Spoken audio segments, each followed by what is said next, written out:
Finding a college can be challenging, and finding one in another country can be even more daunting. For Renee Sharma, who hails from India, this was just one part of her struggles. It was extremely tough finding a college. The worst part was I was very unlucky. I was the COVID batch, you could say. I would require a sponsorship and athletic aid because it's much more expensive for me to come to the US. Colleges who would give athletic aid, they stopped giving athletic aid, particularly for our batch, because the intake of people were more. COVID had just destroyed that. So it was much tougher, much harder, but yeah, I made through it, I guess. Renee came to Sacred Heart University to study business and play tennis. However, her struggles didn't end there. When Renee was a freshman, the coach that recruited that group resigned 2 days into school starting.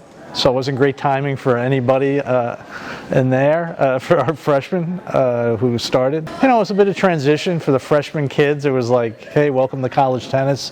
The only person you know just quit on you, and now I'm getting up there. They don't know who the heck I am. So I think it was a little bit of transition for everybody. Definitely was tough initially, freshman year, because for me it was a little, I wouldn't say tough making friends, but it's much easier in India, maybe because you have similarities to talk about, I guess. During this time, Renee was able to discover what worked best for her.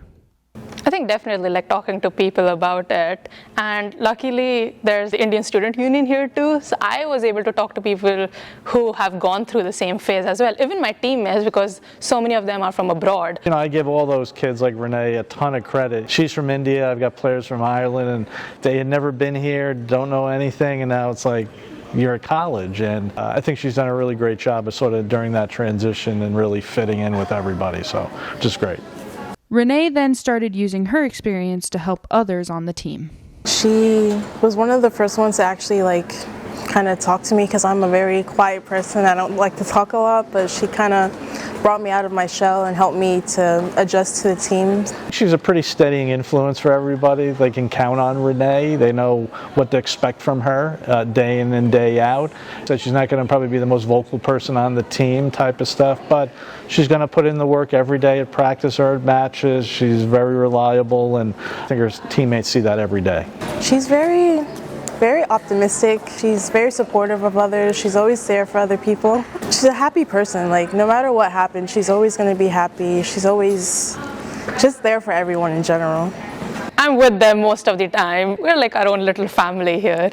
We're from all over the world, and it's great. I love the diversity on our team. Renee has discovered that this experience has contributed to her personal growth and maturity. I think I've become more independent after getting here because my family is all back home. I'm alone here most of the time. So I need to be more responsible of what I'm doing. Maybe the way I'm spending money, like that's an example, or just the way of living. I need to be more mature about myself.